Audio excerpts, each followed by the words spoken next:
Bom dia a todo mundo. Espero que todos conheçam a Globo.com. Se não conhecerem, vão ter oportunidade de conhecer um pouquinho como é que a gente serve conteúdo ali na Globo. Um pouquinho sobre mim. Eu sou desenvolvedor na Globo.com. Sou usuário Linux desde 97. Uso Python acho que desde 2004. E a minha formação original é de engenheiro eletricista. E acabei caindo no mundo do software. Então, um pouco da nossa palestra, eu vou falar um pouco da Scala, de que é o serviço que o meu time desenvolve. Depois entrar um pouco nos detalhes de arquitetura, componentização, um negócio muito legal que são as render functions, e depois falar um pouco do ferramental que a gente tem para facilitar o desenvolvimento dos outros times.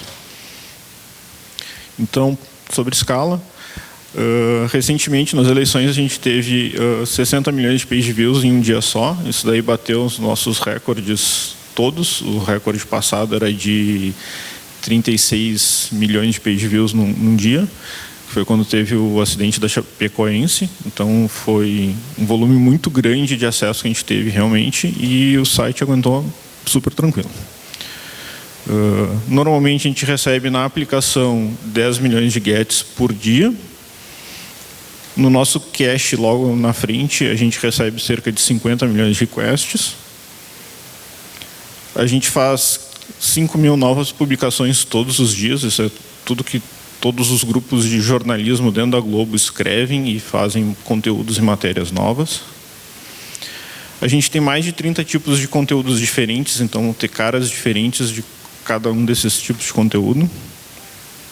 E a gente atende 7 produtos atualmente. Então tem o G1, o G-Show, o Globo Esporte, Sport TV, Rede Globo, Tech Tudo e o Globo. Tudo isso servido dentro do mesmo microserviço.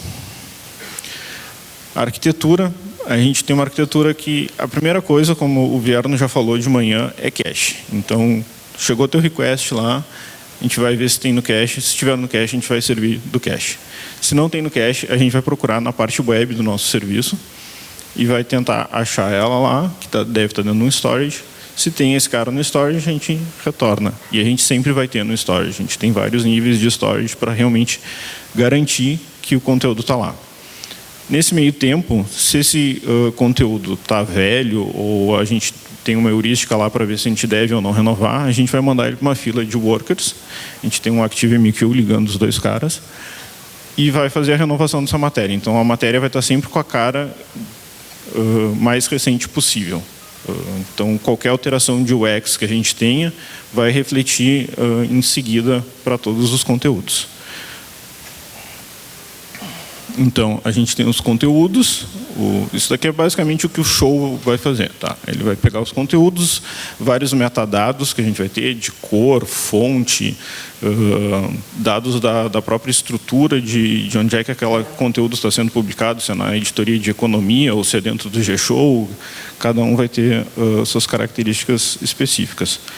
E junto com isso a gente vai trazer também os templates correspondentes daquela aplicação em si, e daquele tipo de conteúdo que a gente tem.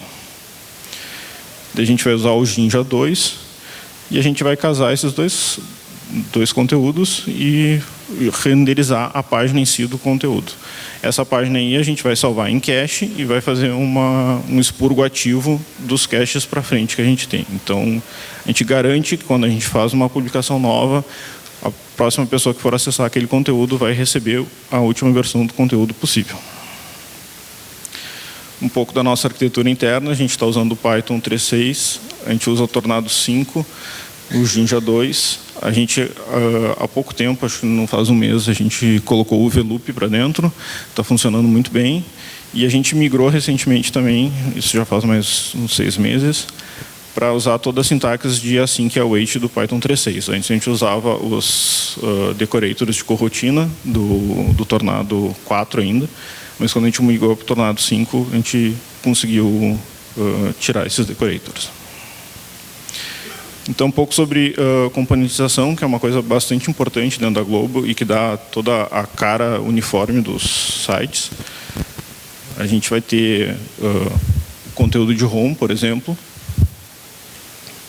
o de cobertura, um conteúdo de multi-content, que é as matérias, de votação, de playlist, de futebol, Copa do Mundo. Se vocês repararam, toda a cara desses conteúdos é muito parecida. Ela tem um header, ela vai ter uma parte de conteúdo, ela vai ter um feed, ela vai ter um footer. Então, a gente conseguiu componentizar isso daí, dividindo em pequenos pedaços que os times conseguem manter e reutilizar e ser bastante uniforme a cara do site para todo mundo. Então, a gente tem templates. Dentro dos templates, a gente pode ter seções. Dentro dessas seções, a gente pode ter blocos. E, transformando isso aí em cara de HTML, a gente teria algo mais ou menos assim. A gente teria lá no body, ter um componente de seção do header. A gente quer ter também um componente de bloco, ou N componentes de blocos, que não está naquele resource nosso. E, por final, a gente vai ter o nosso componente de footer. Então, é muito simples para um desenvolvedor de front-end descrever o que é a página dele e reutilizar os componentes. Então, eu não preciso escrever 10 headers diferentes, um para o G-Show, outro para o Globo Esporte, outro para o G1. A gente pode simplesmente ter uma cara lá de header e todo mundo reutiliza. A mesma coisa com footer e a mesma coisa com esses blocos. Os blocos aqui, grande parte deles são conteúdos que a gente usa o Draft.js. A gente tem um editor, o Megadraft, que é open source, que é bem legal. E a gente renderiza daí os blocos aí de Draft.js para aparecer na página. Outra questão bastante importante do show são os canais que a gente serve. Todo mundo acha que a cara da Globo é só desktop, mas na verdade a gente serve vários tipos de canais e tudo é renderizado ao mesmo tempo pelo show. Então, o principal seria o desktop. A gente tem a versão Smart para quando está acessando no smartphone. Tem a versão AMP, que é do Google, que é bem menor, e o Google faz cache. Tem o IA do Facebook, que daí o Facebook faz cache para a gente. Eu não consegui achar a mesma matéria que eu estava mostrando nos outros exemplos antes, por isso ficou uma outra.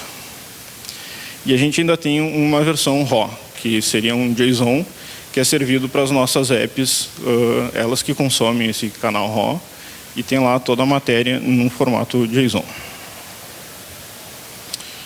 Então, já que a gente falou de templates, é uma coisa bastante importante a gente conseguir estender esses templates de uma forma simples. Então, se a gente tem uma matéria, peguei uma aqui das eleições, e a gente quiser agregar outras matérias e mostrar conteúdos relacionados a essa matéria, num modelo simples que a gente tinha lá, só de um conteúdo e um template, não funcionaria. Para fazer isso funcionar, que seria essa caixa aqui de baixo, que mostra uma lista de várias matérias e correlacionadas, a gente bolou um sistema de funções render functions. Tá? São funções lambda. O código que roda essas funções lambda até open source é de um colega que está aqui. Depois a gente pode passar o link. Então, a gente queria enriquecer esses templates com mais conteúdos, trazer outras fontes de dados, ou formatar mesmo algum dado que a gente já tem lá cru e a gente precisa mostrar ele de uma forma mais legível. Então, aqui eu fiz uma render function bem simples, ela não é em Python, as nossas render functions atualmente são em Node. Então, a gente está definindo ali uma render function que vai fazer printar um hello, o nome da pessoa que foi recebido no resource. Tá? E daí, na definição do template, a gente pode dizer que a gente tem uma render function, quais são os parâmetros que devem ser passados para essa render function, e no template a gente diz que a gente quer usar aquele valor da render function. O que o show vai fazer? Ele vai pegar o resource, que vai ter lá definido o nome, vai pegar esse template do componente, a gente vai fazer o render. No render a gente vai identificar, esse cara tem uma render function, então eu vou lá no serviço de função lambda que a gente tem, vou executar aquela function passando os parâmetros que foram definidos e vou retornar o valor e terminar o render. Então, por último, falar um pouco de ferramentas e mostrar um videozinho. Eu não sabia se a VPN aqui ia estar de pé para mostrar funcionando ao vivo, que é uma parte muito importante.